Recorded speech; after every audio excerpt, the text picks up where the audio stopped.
A very good day to all of you. To continue with the play A Doll's House.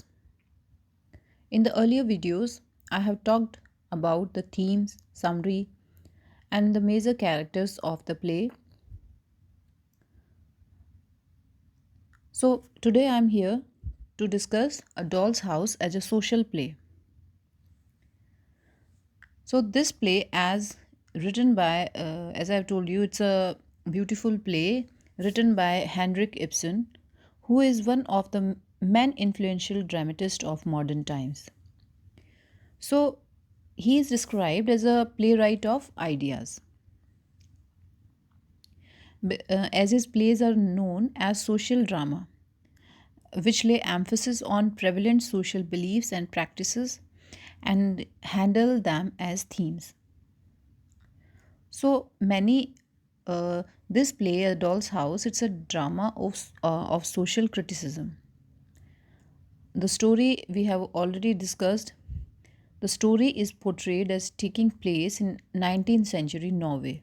So it's a classical example of the treatment of the women by the society, their plight, their predicament.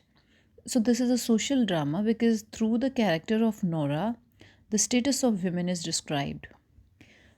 She symbolizes the women of her period, and her husband, Torvald Helmer, he depicts the egocentrism and male chauvinism of men of prevailing in that period, and also their tendency to look down upon women as inferior beings. We have the character of Frogstead, who appears as a symbol of hypocrisy and danger. Another character is we have Dr. Rank, who shows the opportunistic nature of people, and the Mrs. Linde's portrayal exemplifies means how certain people are not ready to help their friends at the expense of their safety and security. So the play, it's having very limited characters. We are having only Nora, her husband, Torval, and Dr. Rank and Crockstead and Mrs. Linde. So we have on major four or five characters, but they portrays they portray social issues that were prevalent in that time when the play was written. So the play opens uh, a day before Christmas, and Nora is portrayed to be busy with making last minute Christmas. She's preparing. She has just come from shopping, and she's showing the things to her husband Torvald. So her husband Torvald, he has just become manager of a bank, and she hopes in the coming year the family would not face financial crisis. So she's seen purchasing plenty of toys for her children and sweets for them. So her appearance and behavior is such that she looks only as grown up child with mental maturity of women of her age. Her husband also does not like her to eat all these things like children. He loves his wife so much that he calls her with so many names like squirrel, little bird, and so on. She's treated in her husband's house as a toy, as she was treated at her father's house. So this thing, it describes how one social problem, that how women are treated. They are not treated as human being. Women were considered, they were marginalized. They were not given the central place. They were not the policy maker. So this is the here the dramatist, he had pointed out this social issue through this play. So when Torvald falls ill and needs medical treatment, Nora is forced to borrow money for it. And this took place 7 years before now, just after the birth of her first child. The doctors told her that if he was taken to Italy for further treatment, his condition would improve and he could recover. In that situation, she did not like to get her husband's advice, for he being Puritan, and he's having strict discipline, and he was totally against borrowing money. So, to make matters worse for Nora, her father is also in deathbed.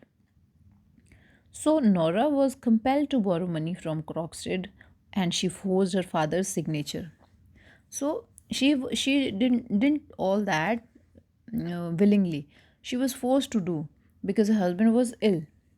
So, with the borrowed money from him, Nora arranges his treatment and tour in Italy. So now her husband, when her husband, when she gets well, then what happens? Because of the timely financial arrangement of Nora, he recovers.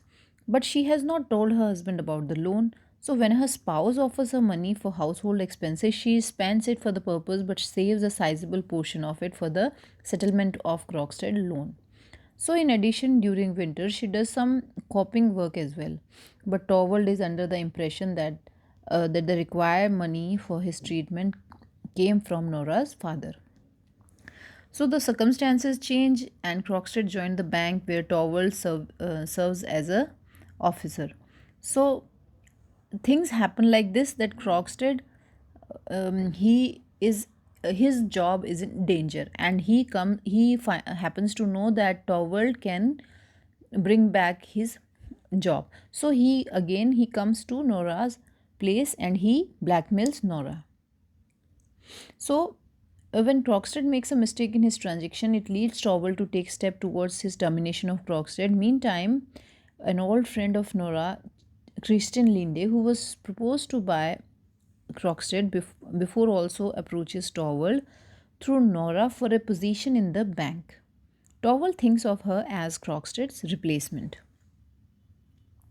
So things goes like this, that they both of them, Nora, she discloses everything to her friend.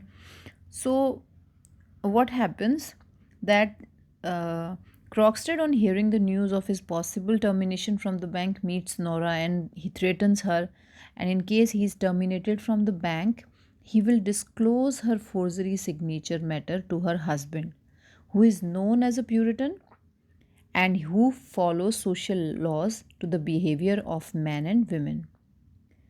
So, sensing that her life is in crisis, Nora unsuccessfully pleads with her spouse not to terminate Krogstad from his job. But Torvald is deaf to the requests of Nora and issues termination order to Krogstad, who is in turn writes a detailed letter about the dishonest act of Nora in forging signature of her father for the loan. Then he dropped the letter in the mailbox of Nora's house. So Nora, with the knowledge of this letter in the mailbox, she tries heaven and earth to distract her husband's attention from it. At this point, when they are to attend the party, the Christmas party, she was very much anxious. She means she was not paying attention to her husband. She was very much anxious. So at this point, when they are to attend a fancy dress ball, Nora goes on a she become a fisher girl and she performs very beautiful tarantella dance with a view to she wants to divert his attention from the mailbox. Nora dances so long. Torvald and Dr. Rank, close friends, spend time together at the ball, recollecting old memories. Nora considers the idea of confiding in Dr. Rank the entire issue, but his proposal of love to her forces her to withdraw from that stand. So Mrs. Linde, on sensing the plight of Nora, offers her help to Nora, and then Mrs. Linde received proposal from Krogstad, which she was to turn down on account of her aged parents. Again, she talks to Nora that she would give consent to Krogstad to marry him and also to look after his children. So the story twist here. Krogstad, he has been convinced by Mrs. Linde, sends his secondary conciliator letter to Nora's household. Torvald, but in the meantime, Torvald happens to read the first letter, which explains how Nora put her father's fake signature and arranged documents for availing herself of the loan of the £250. So the reading of the letter makes him so furious that he comes down hard on the innocent Nora. and he calls her a hypocrite and a hypocrite woman without any morality and religion. She is unfit to live as his wife. She is unfit to look after the children. And he thunders by saying henceforth that he will be only, he can be his brother only. So he is also afraid of the possible legal action that is likely to be initiated against Nora when this issue is raised with authorities. So his words and actions shatter the heart of innocent and plain hearted Nora so much that she takes her hardest decision of leaving the household and her children. So here we have a completely transformation in the character of Nora. Nora, who is displayed a very meek, submissive, shy, timid in the beginning of the play, who could not take decision of her own. So in the later in the last part of the play, she is altogether different, and she is taking the hardest decision of her life. She leaves her husband, she leaves her children. The second letter from Crockstead, which was written after Mrs. Linde's acceptance of her marriage with him, tells Nora Helmer and Torvald Helmer that he will not take any legal action against Nora, and so the possibility of the ruinage of Helmer's family repute is no longer likely. So this news, it delights Torvald so much that he begins to fondle and caress his spouse like before.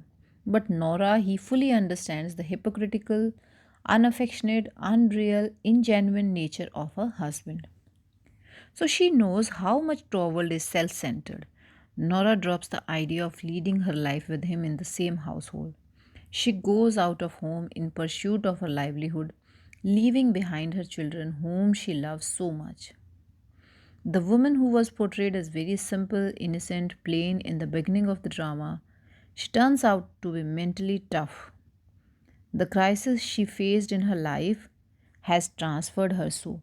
So she is a representative of women of middle class in 19th century Norway, who were all accorded only this sort of treatment at home, both by first by their father and then their husband, who looked at them only as dolls and toys, not as a human being with emotions, feeling, passions. So I hope you have understood this idea. In the next video, we will discuss the play more. Thank you.